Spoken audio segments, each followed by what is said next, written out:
ए दाई समेलाई सबके करे तय भलाई, ए दाई समलाई सबके करे तय भलाई।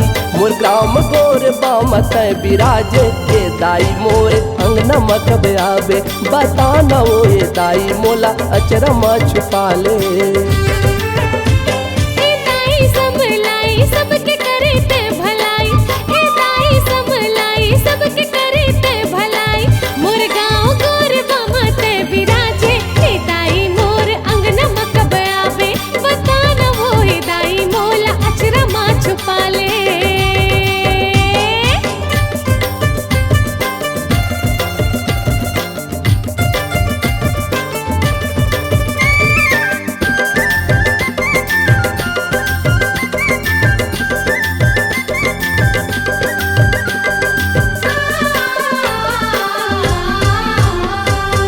तोरे कोरा मादाई अमृत बरसा होते हो, आत्मा साहू के मल्ला कैसे तय हमो है ओ। तोरे कोरा मादाई अमृत बरसा होते हो, कृष्णा साहू के मनला कैसे तय हम है वो। तोरे गुणगान गावो दिया नामा दीप जलावो, लुटिया संग गंगा जलियो तुनरी माँ तोल सजावो। ए दाई समेलाई सबके करे तय भलाई, ए दाई समेलाई सबके करे तय भलाई।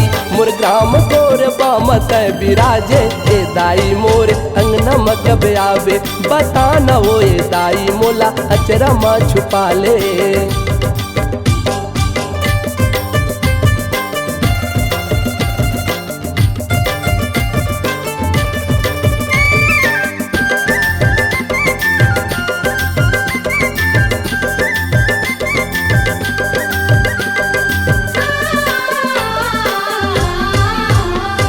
देवसागर पट पर के तेहा शोभाला बढ़ाए वो, हिंगलाजपुरी ले मैया कौन बरन ते आए वो।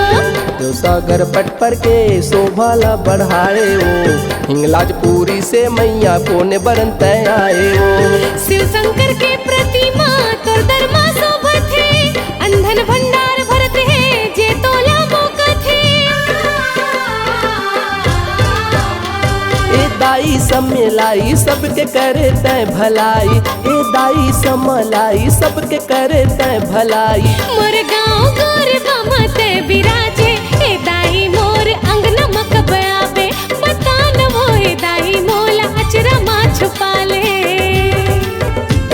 ए दाई समलाई सबके करे तय भलाई, ए दाई समेलाई सबके करे तय भलाई। मोर काम गोर बाम तय बिराजे, ए दाई मोर अंगना मकब आवे, बता न वो ए दाई मोला अचरा में छुपा ले। बता न वो ए दाई मोर अंगना मकब आवे, बता न वो ए दाई मोला अचरा में छुपा ले। बता न वो ए दाई मोर अंगना मकब आवे, बता न वो ए दाई मोला अचरा में छुपा ले।